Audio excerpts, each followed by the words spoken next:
اللهم صل على محمد وعلى آل محمد كما صليت على إبراهيم وعلى آل إبراهيم إنك حميد مجيد. اللهم بارك على محمد وعلى آل محمد كما باركت على إبراهيم وعلى آل إبراهيم إنك حميد مجيد.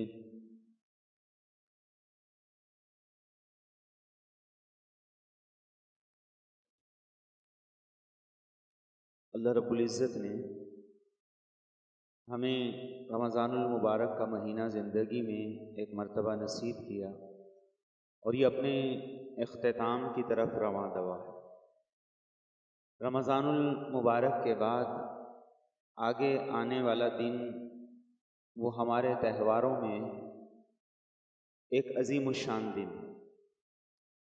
اللہ کے رسول صلی اللہ علیہ وسلم جب مدینہ طیبہ تشریف لائے تو آپ نے دیکھا کہ لوگ زمانہ جاہلیت کے اسلام سے پہلے جن کے پاس اسلامی تہوار نہیں تھا، وہ 2 دن ایسے تھے جن میں ڈول بجاتے، گیمیں کھیلتے اور کچھ اس طرح کے کام کیا کرتے تھے۔ تو آپ نے پوچھا کہ یہ دن کس وجہ سے، یہ کیوں مقرر کیے گئے ہیں؟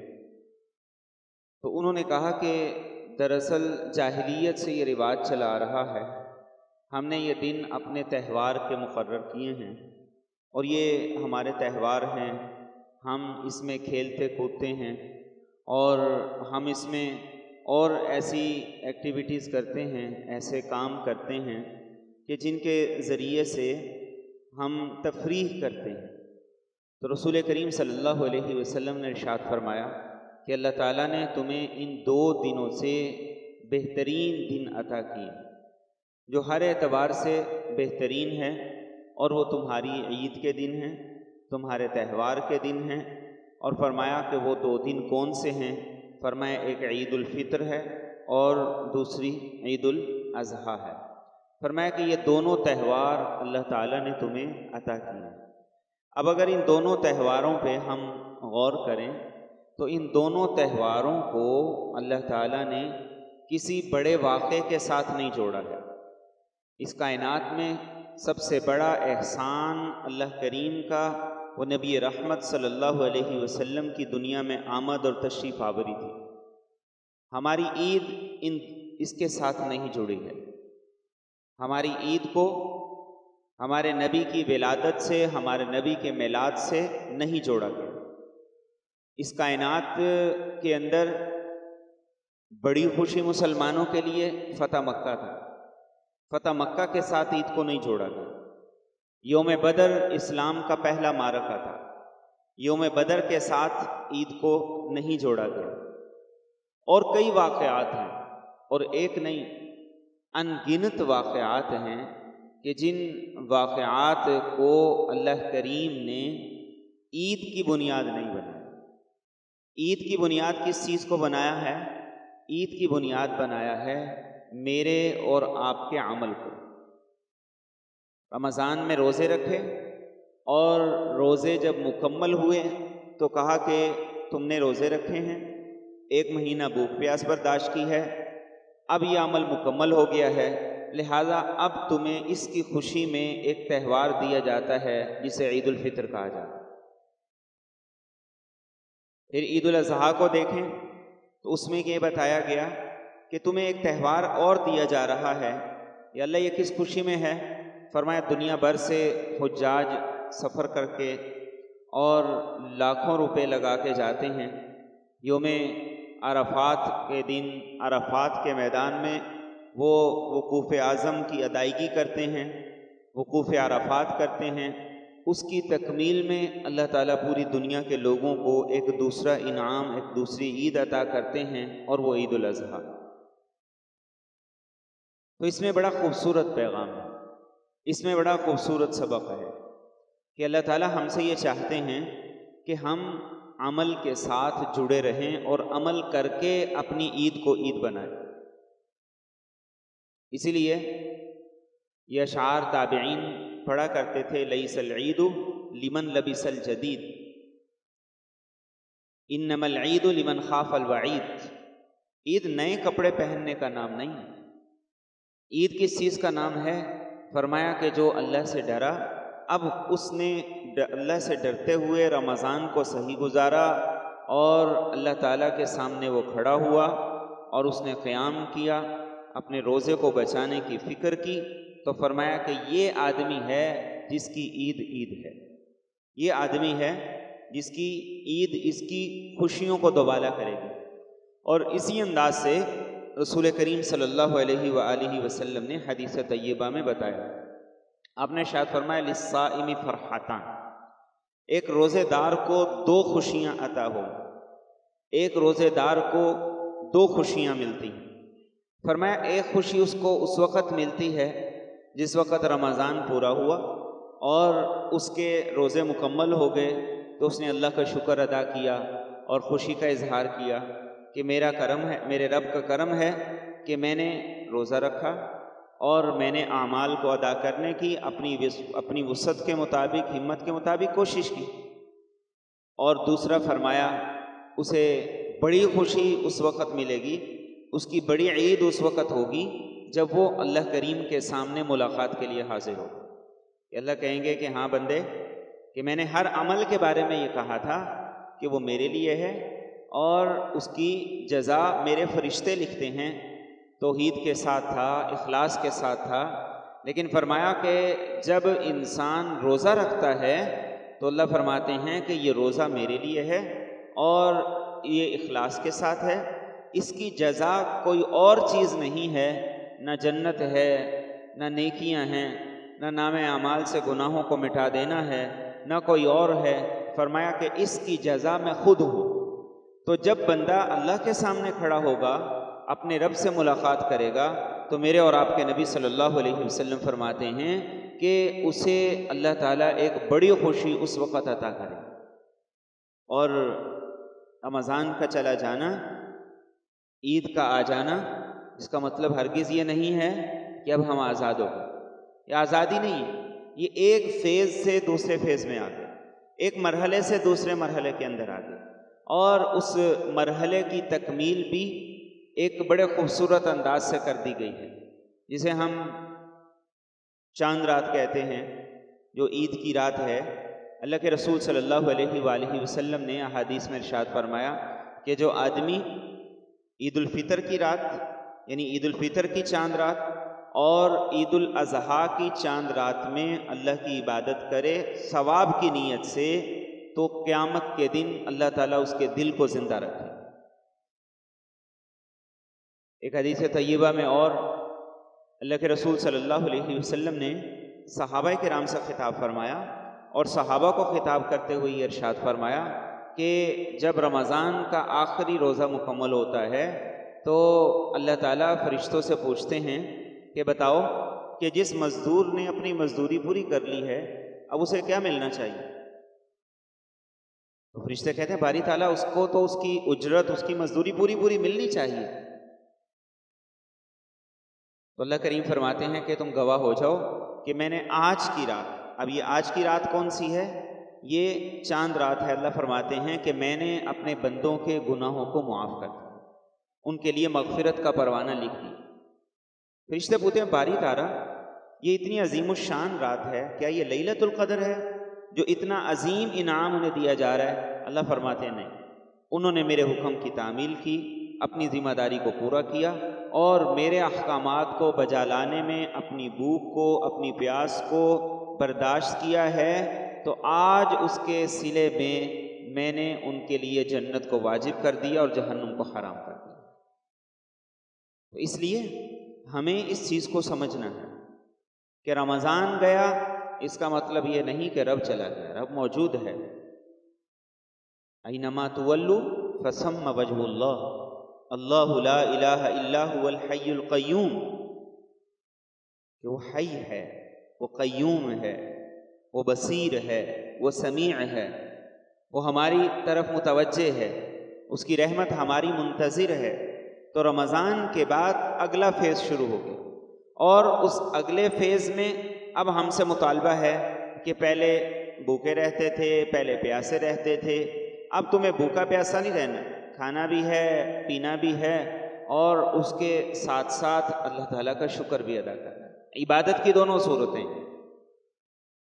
اب آج رمضان کا آخری دن ہے، تو آج آخری دن ہے، تب کوئی آدمی اپنی مرضی سے وہ کھا نہیں سکتا، پی نہیں سکتا۔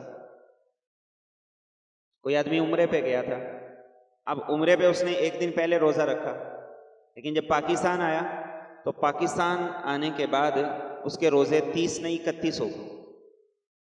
اب 31 کا اسلامی تو کوئی مہینہ نہیں ہوتا، کوئی اسلامی مہینہ 31 کا نہیں ہوتا، روزے یا 29 ہوتے ہیں یا 30 ہوتے ہیں، لیکن اب اس کو حکم نہیں ہے۔ جب وہ پاکستان آیا وہ کہے میری عید آج ہے، باقی سب لوگوں کی کل ہوگی، گھر میں میں اکیلا آج عید کروں گا اور باقی سارے کے سارے لوگ کل عید کریں گے، نہیں۔ اس کے لیے بھی رمضان کی تکمیل کا اعلان وہی اعلان ہے جو رؤیت ہلال کمیٹی کا اعلان۔ آج وہ بھی نہیں کھا سکتا، آج وہ بھی نہیں پی سکتا، لیکن جیسے ہی رمضان مکمل ہو گیا، عید کا چاند نظر آ گیا، اب حکم کیا ہے؟ اب فرمایا کہ یہ تمہارے رب کی ضیافت کا دن ہے، یہ تمہارے رب کی طرف سے مہمانی کا دن ہے، اب روزہ نہیں رکھنا، اب مرضی تمہاری نہیں چلے گی۔ اب جو روزہ رکھے گا فرمایا کہ وہ دین نہیں، وہ اس کی خواہش ہے۔ خواہش پر چلنے کا نام دین نہیں ہے، دین اطاعت پر چلنے کا نام ہے، اتباع کا نام دین ہے۔ میرے اور آپ کے نبی صلی اللہ علیہ وسلم کو اسوہ حسنہ ماننے کا نام دین ہے۔ اور فرمایا جس نے عید کے دن روزہ رکھا اس نے گویا رب کی مہمانی اور رب کی مہمانی سے انکار کر دی، اس لیے عید کے دن روزہ نہیں۔ جب روزہ نہیں ہے تو پھر اس کو اس انداز سے سیلیبریٹ کریں جیسے کہ ایک تہوار سیلیبریٹ کیا جاتا ہے۔ آج ہمارے اندر یہ کوتاہی ہے، عیسائیوں کے تہوار ہو تو ہم منانے کے لیے پہنچ جاتے ہیں، کیوں جی؟ اسے کہ جی رواداری ہے۔ اسلام ایسی رواداری کا قائل نہیں ہے کہ عیسائیوں کا تہوار ہے اور آپ پہنچ جائیں، رواداری ہے، نہیں، یہ رواداری نہیں ہے۔ ہولی کا تہوار ہے، آپ کہیں جی کلر ڈے ہے تو آپ اسے سیلیبریٹ کریں، نہیں۔ اسلام اس رواداری کا ہرگز حقدار نہیں ہے، نہ اس کی اجازت دیتا۔ اور ہمارا جب اپنا تہوار آ جائے تو ہم سارا دن سو کے گزار دیں اور کہیں جی بڑی بور عید تھی، سو کے گزر گئی اور اس طریقے سے گزر گئی، نہیں۔ یہ ہمارے دن، حدیث طیبہ میں آتا ہے اللہ کے رسول صلی اللہ علیہ وسلم نے فرمایا کہ یہ کھانے پینے کے دن ہیں۔ اب ان دنوں میں عادت نہیں ہے کھانے کی، جیسے سحری میں عادت نہیں ہے کھانے کی، سحری میں عادت نہیں ہے کسی کی کھانے کی۔ کوئی آدمی جس نے روزہ نہیں رکھنا وہ رمضان کے علاوہ صبح 3 ساڑھے 3 بجے اٹھ کے پراٹھے نہیں کھاتا، لیکن حکم ہے تو کھاتے ہیں۔ بالکل اسی طریقے سے عید آ گئی ہے تو اب عید کے آنے کے بعد ہمیں اسے سیلیبریٹ کرنے کا حکم ہے، اور کس انداز سے سیلیبریٹ کروایا جا رہا ہے؟ اور یہ بتایا گیا کہ اپنی خوشیوں کو بھی ایسا بناؤ کہ تمہاری خوشی سے اللہ خوش ہو، ناراض نہ ہو۔ اپنی خوشیوں کو ایسا نہ بناؤ کہ تمہاری خوشیوں پر اللہ ناراض ہو جائے۔ اب یہ خوشی کیسی ہے؟ فرمایا کہ عام دنوں میں 5 نمازیں پڑھتے ہو، عید کے دن 1 اضافی پڑھو، 6 پڑھو۔ یا اللہ یہ کیسی خوشی ہے؟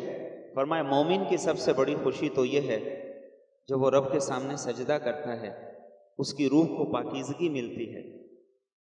جب وہ رب کے سامنے جھکتا ہے اس کی روح کو اللہ کا قرب ملتا ہے، تو اللہ کے قرب میں اضافے کے لیے اب کہا کہ سجدہ کر۔ وَلِتُكْمِلُوا الْعِدَّةَ وَلِتُكَبِّرُوا اللَّهَ عَلَى مَا هَدَاكُمْ وَلَعَلَّكُمْ تَشْكُرُونَ۔ فرمایا روزوں کی تکمیل کرو، روزوں کی تکمیل کرو۔ ہمارے ہاں کچھ عرصے سے یہ چیز محسوس کی جا رہی ہے، ہم 30ویں روزے کو بوجھ سمجھتے ہیں۔ ساری سحریاں ڈن کر لی، لیکن 30ویں روزے کی سحری آ رہی ہے، وہ ہم سے ڈن نہیں ہو رہی۔ اب ہماری کوشش یہ ہے کہ کسی طریقے سے چاند چڑھ ہی جائے، کسی طریقے سے 29 ہو ہی جائیں، لیکن ہم نے کبھی سوچا نہیں ہے کہ اس ایک روزے کے اضافے سے فرق کیا پڑتا ہے۔ ایک فرض 70 فرضوں کے برابر۔ اب 5 فرض جو آج روزے کی حالت میں ہم پڑھیں گے، 5 فرض جو روزے کی حالت میں ہم پڑھیں گے، مغرب سے لے کے آج عصر تک، کل کی مغرب سے آج کی عصر تک جو 5 فرض روزے کی حالت میں پڑھیں گے، ہر ایک فرض 70 فرضوں کے برابر۔ تو یہ کتنے فرضوں کے برابر ہو گئے؟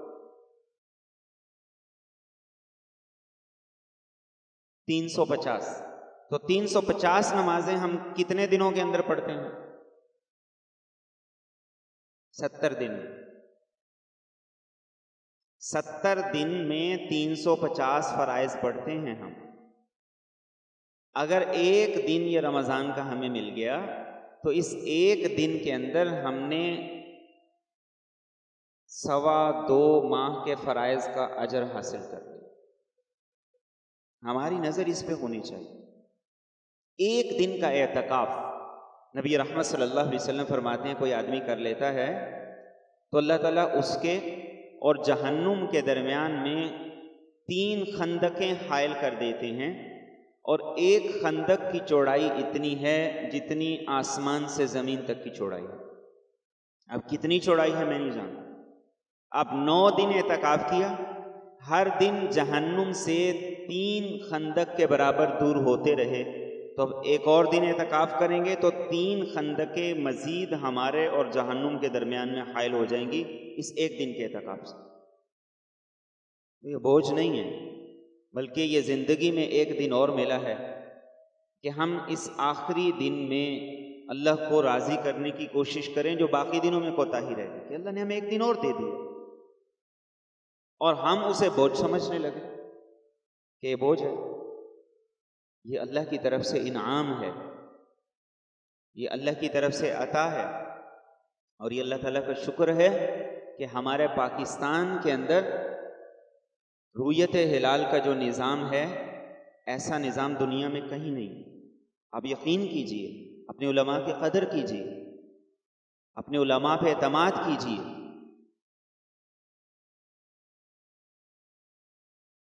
اب افغانستان میں چاند نظر آ گیا جس کا امکان ہی نہیں تھا، جو سائنسی اعتبار سے نظر آنا ممکن ہی نہیں تھا۔ ہمارے ملک میں کل کئی لوگوں نے چاند دیکھ کے اعلان کیا، اور جب ڈنڈا دیکھا تو اعلان واپس لے لی۔ اور آپ دیکھیے کہ آج سعودیہ کے اندر عید ہے، سعودیہ کے روزے اس دفعہ 30 ہوئے، لیکن 30 روزے مکمل ہونے کے باوجود بھی چاند کے نظر آنے کے امکانات نہیں تھے اس دفعہ، اس لیے کہ وہ رؤیت پہ نہیں، وہ کیلکولیشن پہ چلتے، اور کیلکولیشن کے اعتبار سے کئی دفعہ ایسا ہوتا ہے کہ چاند کو دیکھنا ممکن نہیں ہوتا۔ اور یہ بڑا سیدھا سا اللہ کے رسول صلی اللہ علیہ وسلم نے فرمایا، سائنسی اعتبار سے، کیلکولیشن کے اعتبار سے چاند موجود ہے اور اسے دیکھنا ممکن ہے، لیکن اب بادل ہے، اب کیا کرو گے؟ کیسے دیکھو گے؟ تو ہم اس انتظار کے اندر ہیں کہ کہیں چاند چڑھ جائے اور رمضان مکمل ہو جائے۔ تو یہ رمضان اللہ کا ایک اور انعام ہے کہ اس نے ہمیں ایک مزید دن دے دیا ہے اور عطا کر دیا۔ تو اس لیے سب سے اہم چیز یہ کہ ہم اس دن کو بوجھ نہ سمجھیں، اور اس دن کے بعد آنے والے دن کو خوشی کا تہوار بنائیں۔ ابھی جو بسنت ہوئی ہے، ساری دنیا بسنت منانے پہنچ گئی۔ کیا ہے جی؟ یہ تہوار ہے۔ بےغیرتی بھی ہوتی ہے وہی تہوار میں، سارے دنیا کے بے غیرت اکٹھے ہو گئے اور کہہ رہے ہیں جی یہ تہوار ہے۔ تہوار کیا ہے؟ یہ عید الفطر ہے، اور ہمارا تہوار کیسے؟ ہم کہہ رہے ہیں جی سو کے گزار دیں۔ ہمیں اس میں رنگ نظر نہیں آتا. اس میں رنگ اس لیے نظر نہیں آتا کہ ہمیں جس رنگ کی عادت پڑی ہے، ہمارا مزاج جن چیزوں کا عادی ہے، ہمارا مزاج جن چیزوں کا رسیہ ہو چکا ہے، وہ ساری کی ساری اس عید الفطر کے اندر نہیں. یہاں تو عبادت ہے، یہاں تو ہے وَلِتُكَبِّرُوا اللَّهَ عَلَى مَا هَدَاكُمْ. میرے اور آپ کے نبی صلی اللہ علیہ وسلم جب رمضان کا جب رمضان مکمل ہوتا، عید کا چاند نظر آتا، تو آپ کی زبان پہ ہوتا اللہ اکبر اللہ اکبر لا الہ الا اللہ اللہ اکبر وللہ الحمد. یہ آپ کی زبان پہ جاری ہو جاتا. اور جب آپ نماز عید مکمل فرما لیتے تو یہ تکبیرات مکمل ہو جاتی. یہ قرآن کہتا ہے وَلِتُكَبِّرُوا اللَّهَ عَلَى مَا هَدَاكُمْ. تو اس عید کو اچھے طریقے سے سیلیبریٹ کریں، اور اسے سیلیبریٹ کرنے کے لیے اور عید کے بعد، رمضان کے بعد ہمارا جو پہلا ٹیسٹ ہے وہ صدقۃ الفطر. 30 دن روزے رکھے، بھوک برداشت کی، پیاس برداشت کی. اب احساس یہ ہوا کہ بھوک کیا ہوتا ہے، بھوک کیا ہوتی ہے، پیاس کیا ہوتی ہے، اس چیز کا احساس ہوا. اب جب اس چیز کا احساس ہوا تو کہا کہ اب دیکھو تمہاری خوشی اور تمہارے پڑوسی کی خوشی سانجھی ہے. تمہاری خوشی اور تمہارے ایک مستحق رشتہ دار کی خوشی مشترک ہے. اب تمہیں احساس ہونا چاہیے کہ جب بھوک لگی ہو اور انسان نہ کھائے تو انسان کی کیفیت کیا ہوتی. پھر اس کو اس چیز کی طلب نہیں ہوتی کہ مجھے وہ ملے جو میں چاہتا ہوں، وہ کہتا ہے بس جو بھی ہے لے آؤ. پورا رمضان اللہ تعالیٰ نے ہمیں بھوکا رہنے کا حکم دیا، پیاسا رہنے کا حکم دیا، کہ تاکہ ہم پیاس کو عملی طور پر جان سکیں کہ پیاس ہے کیا. بھوک کا ہم عملی طور پر سامنا کر سکیں کہ بھوک کو برداشت کرنا یہ کیسا سبق ہوتا ہے اور یہ کیسا عمل ہوتا ہے. یہ ہمیں سبق دیا جا رہا ہے، یہ ہمیں سبق سکھایا جا رہا ہے. اور اس کا سب سے پہلا ٹیسٹ کیا ہوا کہ رمضان مکمل ہو رہا ہے، اب صدقۃ الفطر ادا کرو. اس کو کہا بھی صدقۃ الفطر کہا گیا، جس کو ہم فطرانہ کہتے ہیں. یہ فطر کیوں ہے؟ کہ تمہارے روزے ختم ہو گئے ہیں، اب تمہیں کھانے پینے کی کھلی اجازت مل گئی ہے، اب اللہ کی رضا کے لیے صدقہ ادا کرو. اور یہ صدقہ نہیں ہے، یہ دراصل یہ ضروری اور واجب عمل ہے. احادیث طیبہ میں اسے یوں فرمایا گیا، عن ابن عمر رضی اللہ تعالیٰ عنہ، وہ کہتے ہیں ان رسول اللہ صلی اللہ علیہ وسلم فرض صدقۃ الفطر. اللہ کے رسول صلی اللہ علیہ وسلم نے اس صدقہ فطر کو فرض قرار دیا. اب یہ حدیث کے الفاظ ہیں کہ اللہ کے رسول صلی اللہ علیہ وسلم نے اس صدقہ فطر کو فرض قرار دیا. اب جو فرض ہوتا ہے اس کی شان فرض والی ہونی چاہیے. اور جو آپ نے فرض قرار دیا تو عربوں کے ہاں کیا ترتیب تھی؟ عربوں کے ہاں گندم نہیں ہوا کرتی تھی، گندم بہت مہنگی تھی، اور ان کے ہاں کھجوروں کے باغات تھے. اب اللہ کے رسول صلی اللہ علیہ وسلم نے دیکھا کہ 3.5 کلو ایک سا کھجور کی جو ویلیو ہے وہ آدھا سا یعنی تقریباً 1.25 کلو 2 کلو گندم کے برابر ہے. تو آپ نے فرمایا کہ صدقۃ الفطر ادا کرو، 3.5 کلو کھجور ادا کر دو، یا آدھا سا جسے ہم احتیاطاً 2 کلو گندم کہہ دیتے ہیں وہ ادا کر دو. اور کیا فرمایا؟ آپ نے فرمایا کہ اپنا بھی ادا کرو،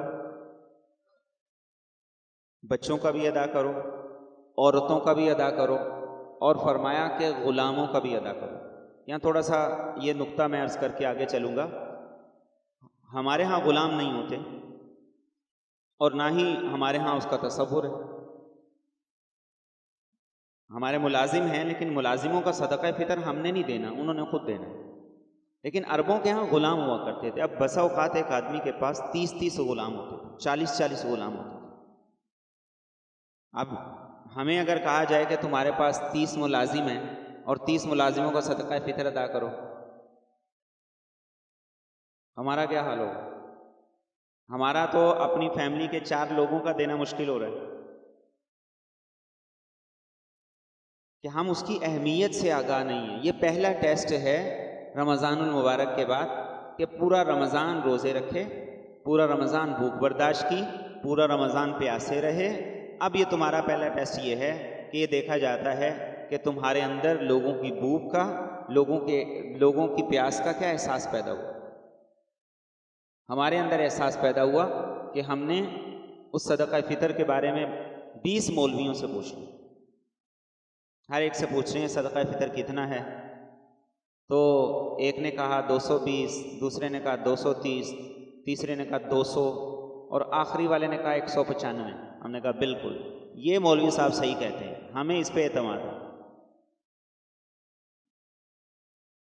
اب 195 کا صدقہ فطر جو ہے، اب حدیث طیبہ کی نظر سے دیکھیں کہ یہ ہمارا پہلا ٹیسٹ تھا کہ رمضان کے ختم ہونے کے بعد تمہارے اندر کسی کا احساس بیدار ہوا یا نہیں ہوا۔ آج ہر مسلمان کو فکر ہے پیٹرول مہنگا ہو گیا، اللہ کرے ایران کی جنگ بند ہو جائے، چیزیں بہت مہنگی ہو جائیں گی۔ ایران کی فکر ہے، اپنے پڑوسی کی فکر نہیں۔ پوری دنیا کے حالات کی فکر ہے، لیکن اپنے مستحق رشتہ دار کی فکر نہیں۔ میرے اور آپ کے نبی صلی اللہ علیہ وآلہ وسلم نے اس صدقہ فطر کو فرمایا اس لیے اللہ تعالیٰ نے مقرر کیا ہے کہ تمہارے روزے میں جو کوتاہی رہ گئی ہے اس سے پوری ہوگی، رمضان میں جو کوتاہی رہ گئی ہے اس کی تکمیل صدقہ فطر سے ہوگی۔ اور فرمایا کہ صدقہ فطر کا دوسرا مقصد یہ ہے کہ تمہارے بھائی، تمہاری بہنیں، تمہارے مستحق رشتہ دار، تمہارے مستحق دوست، یہ سارے کے سارے عید کی خوشیوں میں شریک ہو جائیں۔ اب اس کو کم از کم اتنا ضرور ہونا چاہیے کہ ایک فیملی کا صدقہ فطر اگر کسی فیملی کو جاتا ہے تو وہ کم از کم عید کا دن تو اچھا گزار سکے، وہ کم از کم عید کی خوشیوں میں ہمارے ساتھ شریک ہو جائے، اتنا تو ہونا چاہیے۔ ہماری ساری نظر ہوتی ہے کہ رمضان میں تو ہم نے اتنے لوگوں کو راشن دیا، بھائی وہ فرض تھا، کس نے کہا رمضان میں زکوٰۃ ادا کرو؟ کس نے کہا؟ اللہ کے رسول صلی اللہ علیہ وسلم نے تو نہیں فرمایا کہ رمضان میں ادا کرو، صحابہ تو شعبان میں زکوٰۃ دیتے تھے۔ اب فرض ادا کر کے ہم کہتے ہیں جی اتنے پیسے رمضان میں دے دیے، اتنے لوگوں کو راشن دے دیا، صدقہ فطر کی باری آ گئی تو اب ہم کہتے ہیں 200 روپے دے دو۔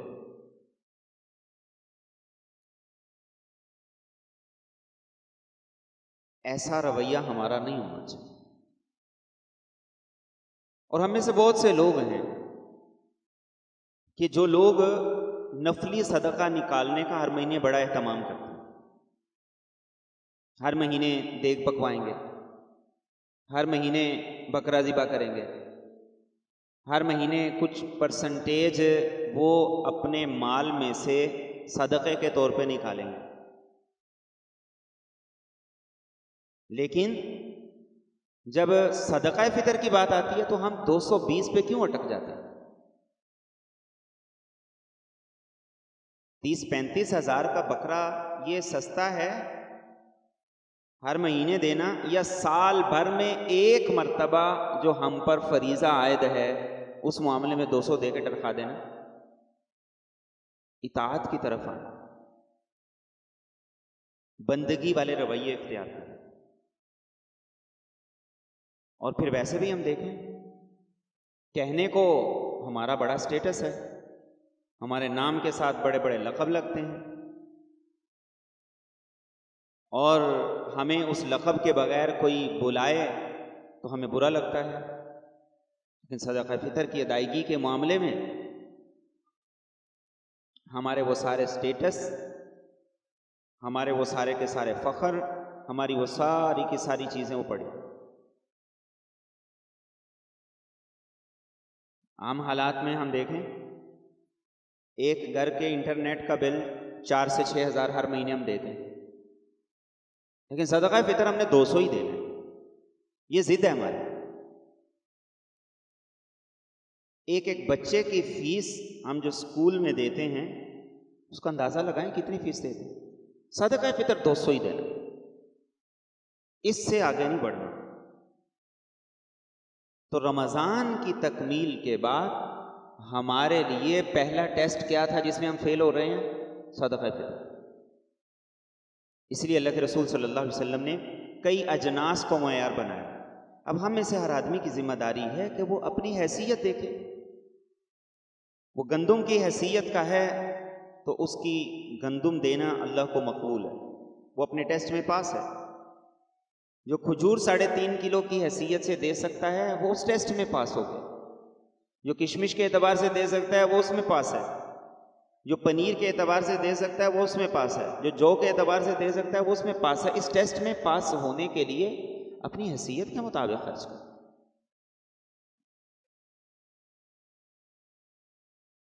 اور پھر یہ جو ہم نے ایک تصور بنایا جمعۃ الوداع کا، دین میں اس کی کوئی حقیقت نہیں. پتہ نہیں زندگی کا آخری جمعہ کون سا ہو اور انسان دنیا سے چلتا پھرے، وہ جمعۃ الوداع. ہر مہینے کا آخری جمعہ جمعۃ الوداع ہو جائے گا کہ یہ جمعۃ الوداع ہے، اس کو اہتمام سے پڑھنا. پھر ہمارے بہت سے لوگ قضاء عمری پڑھتے ہیں کہ جمعے کے دن اس طریقے سے 2 رکعتیں پڑھ لو، سارے سال کی نمازیں معاف. یہ حدیث میں آیا. تو پھر یہ مسجدیں بند نہ کر دیں. 5 وقت کی اذان اور مسجدوں کے لاکھوں کے بل اور اتنے اخراجات، جمعۃ الوداع کو کھولیں، ٹاکی ماریں اور سارے 2 رکعتیں ادا کریں اور نکل جائیں. اللہ کے رسول صلی اللہ علیہ وسلم نے جو بات ارشاد فرمائی، آپ نے ارشاد فرمایا جس آدمی کی نماز رہ گئی ہے، بھول گیا ہے یا سویا رہا ہے، اب نماز رہ گئی، تو فرمایا فَلْيُصَلِّهَا إِذَا ذَكَرَهَا، جب اسے یاد آیا ہے اب وہ اسے پڑھ لے. اور اگلا جملہ نوٹ کیجئے گا، فرمایا کہ اس کا اس کے علاوہ کوئی کفارہ نہیں ہے.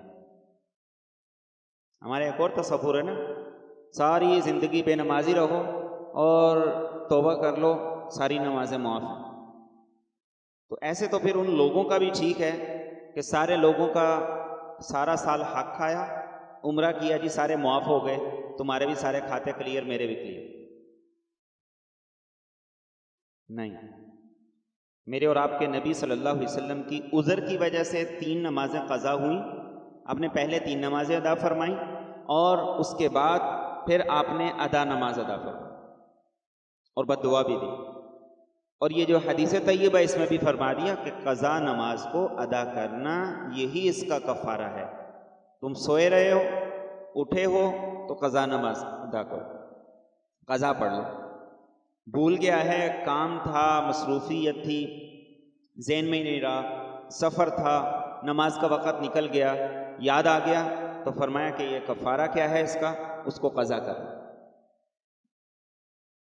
اس لیے اس کی بھی کوئی حیثیت نہیں ہے کہ ہم قضاء عمری پڑھیں، اور اس کی بھی کوئی حیثیت نہیں ہے کہ ہم یہ سمجھیں کہ بس توبہ کر لی. نہیں، علامہ ابن تیمیہ رحمہ اللہ بھی لکھتے ہیں اور فرماتے ہیں جس کے ذمہ قضا نمازیں ہیں وہ آدمی نوافل چھوڑے اور نوافل کی جگہ پہ قضا ادا کرے، اس لیے کہ قضا فرض ہے، نوافل تو نوافل ہے. تو نوافل تو ایک اضافی عمل ہے، اس اضافی عمل کو چھوڑ کے قضا نماز ادا کرے. اور پھر اسی انداز سے کسی کا کوئی عزیز فوت ہو گیا، کوئی رشتہ دار فوت ہو گیا، اب اتفاقاً اس کو فوت ہوئے کوئی زیادہ وقت نہیں ہوا، مہینہ ہو گیا، 15 دن ہو گئے، 2 مہینے ہو گئے. اب ہم نے ایک چیز یہ بھی بنا لی ہے کہ فلاں کا باپ فوت ہو گیا، اس کی پہلی عید ہے، فلاں کی ماں فوت ہو گئی، اس کی پہلی عید ہے، فلاں کا رشتہ دار فوت ہو گیا، اس کی پہلی عید ہے. اب ہم سارے پرفیوم لگا کے، اچھے اچھے کپڑے پہن کے، کھا پی کے، ڈکاریں لے کے اب جا کے اس کے گھر برا سا منہ بنا رہے ہیں کہ پہلی عید ہے، بڑا دکھ ہوا، یہ ہوا، وہ ہوا. اللہ کے رسول صلی اللہ علیہ وآلہ وسلم نے تعزیت 3 دن تک اس کی حد مقرر کی، 3 دن تک اس کی حد مقرر کی، 3 دن مکمل تعزیت ختم۔ ہاں کوئی آدمی سفر پہ تھا وہ آ کے تعزیت کر سکتا، 3 دن ختم تو سوگ بھی ختم۔ اب کام پہ جاؤ، کاروبار جاؤ، آفس جاؤ، فیکٹری جاؤ، گھر کے معمولات کو روٹین میں لے کے آؤ۔ تو ہمارا عید پہ یہ جو رویہ ہے یہ سراسر اللہ کی سنت، اللہ کے بتائے ہوئے طریقے کے خلاف ہے کہ ہم لوگ دوسروں کے گھروں کو جا کر سوگ کا گھر بنا رہے ہیں۔ ایسا نہ کریں۔ اگر ایسا کوئی عزیز رشتہ دار ہے اس کے گھر جائیں اور ان کی خوشی کا جا کے حصہ بنیں۔ اور یہ بھی بات یاد رکھیے، تعزیت صرف ایک دفعہ ہوتی ہے۔